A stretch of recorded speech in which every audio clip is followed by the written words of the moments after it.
नमस्कार दोस्तों, स्वागत है आपका हमारे इस चैनल पे। आज के इस वीडियो में हम एसएससी सीएचएसएल एग्ज़ाम 2025 के क्वेश्चन को जो कि देखेंगे, जो कि आपका 18 नवंबर सेकेंड शिफ्ट का रहने वाला है। तो चलिए वीडियो को शुरू करते हैं बिना किसी देरी के। ये क्वेश्चन जो कि आपका जीके जीएस पोर्शन से रहने वाला है। तो हमारा जो फर्स्ट क्वेश्चन है कि राष्ट्रीय आपदा प्रबंधन प्राधिकरण यानी एनडीएमए की स्थापना किस वर्ष की गई थी। तो राष्ट्रीय आपदा प्रबंधन प्राधिकरण एनडीएमए की स्थापना जो कि 2005 में जो कि आपदा प्रबंधन अधिनियम के तहत जो कि की गई थी, और इसका औपचारिक गठन 27 सितंबर 2006 को जो कि हुआ था।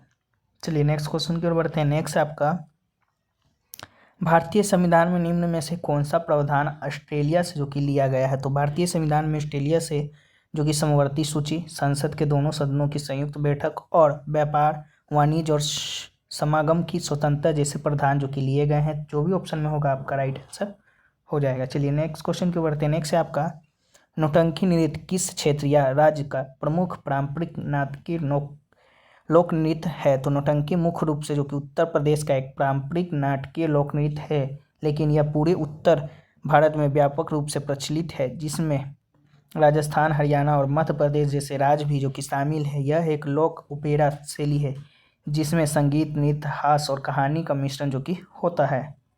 चलिए नेक्स्ट क्वेश्चन की ओर बढ़ते हैं। नेक्स्ट है आपका कि टापू नृत्य किस राज्य का पारंपरिक लोक नृत्य है। तो टापू नृत्य जो कि अरुणाचल प्रदेश का एक पारंपरिक लोक नृत्य है। यह मुख्य रूप से अरुणाचल प्रदेश की आदि जनजाति द्वारा जो कि किया जाता है, और यह एक युद्ध नृत्य है जो सोल्ली उत्सव के दौरान जो कि मनाया जाता है।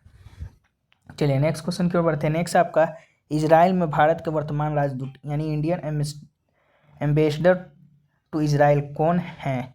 तो इजराइल में भारत के वर्तमान राजदूत जितेंद्र पाल सिंह हैं। उन्होंने जनवरी 2025 में नियुक्त किया गया था, और उन्होंने पहले विदेश मंत्रालय में कई महत्वपूर्ण पदों पर जो कि काम किया है, जिसमें पाकिस्तान, अफगानिस्तान और ईरान के लिए विशेष दूत के रूप जो कि कार्य करना भी शामिल है। चलिए नेक्स्ट क्वेश्चन की ओर बढ़ते हैं। नेक्स्ट आपका, अंतर्राष्ट्रीय सौर गठबंधन इंटरनेशनल सोलर अलायंस की स्थापना भारत और किस देश ने संयुक्त रूप से जो कि की थी। तो अंतर्राष्ट्रीय सौर गठबंधन यानी इंटरनेशनल सोलर अलायंस की स्थापना जो कि भारत और फ्रांस ने मिलकर की थी। यह एक संयुक्त पहल है जो सौर ऊर्जा के उपयोग को बढ़ावा देने के लिए जो कि की गई थी। इसकी शुरुआत 2015 में पेरिस में COP21 के दौरान जो कि हुई थी।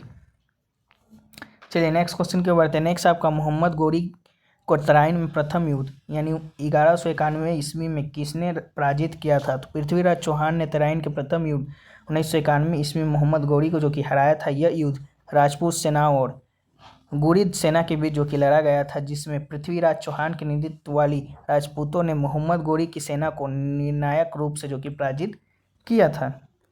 चलिए नेक्स्ट क्वेश्चन की ओर बढ़ते हैं। नेक्स्ट आपका, एथलेटिक्स में लंबी दौड़ लॉन्ग डिस्टेंस रनिंग की न्यूनतम दूरी समाप्त कितनी मानी जाती है। तो एथलेटिक्स में लंबी दूरी की दौड़ जो कि लॉन्ग डिस्टेंस रनिंग के लिए न्यूनतम दूरी जो कि आपका 3000 मीटर यानी 3 किलोमीटर जो कि मानी जाती है।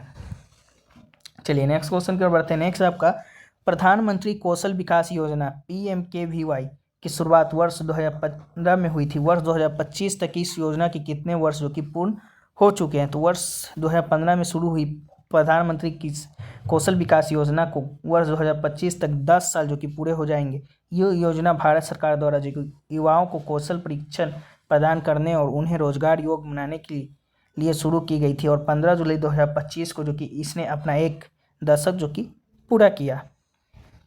चलिए नेक्स्ट क्वेश्चन की ओर बढ़ते हैं। नेक्स्ट आपका, निम्नलिखित में से कौन सा कथन बिम्स्टेक के संदर्भ में सही है। तो इसके सदस्य, पहला है आपका, इसके सदस्य देशों में बांग्लादेश, भूटान, बांग्लादेश, भारत शामिल है। दूसरा आपका, इसमें कुल 7 सदस्य देश हैं। तीसरा आपका, इसका सचिवालय ढाका में जो कि स्थित है। तो सही विकल्प जो कि चुनना था तो आपका ऑप्शन नंबर ए, केवल 1 और 2 जो कि आपका बिल्कुल सही है, जबकि कथन 3 गलत है, क्योंकि बिम्स्टेक में भारत, बांग्लादेश और भूटान सदस्य जो कि सही है, ये कथन सही है। दूसरा आपका, बिम्स्टेक में कुल 7 देश है, जिसमें बांग्लादेश, भूटान, भारत, म्यांमार, नेपाल, श्रीलंका और थाईलैंड शामिल है, ये भी सही है। पर कथन 3 जो कि बिम्स्टेक का सचिवालय ढाका में नहीं बल्कि बैंकॉक में जो कि स्थित है।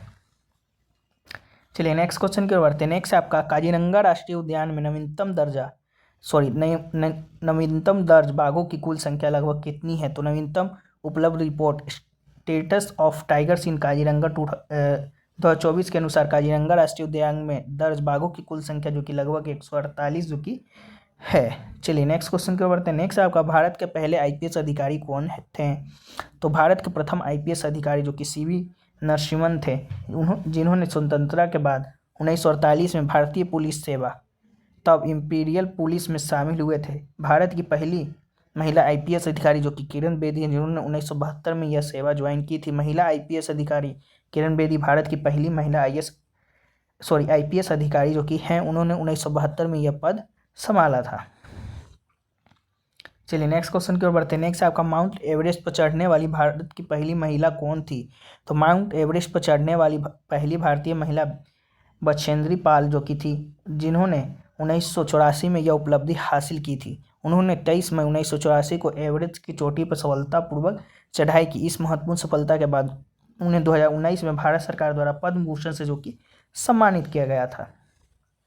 चलिए नेक्स्ट है आपका grand collar of the order of Leon किस व्यक्तित्व को प्रदान किया गया था? तो राष्ट्रपति द्रौपदी मुर्मू को अगस्त 2024 में तिमोर लेस्टे के सर्वोच्च नागरिक पुरस्कार the grand collar of the order of Timor Leste से सम्मानित जो कि किया गया था।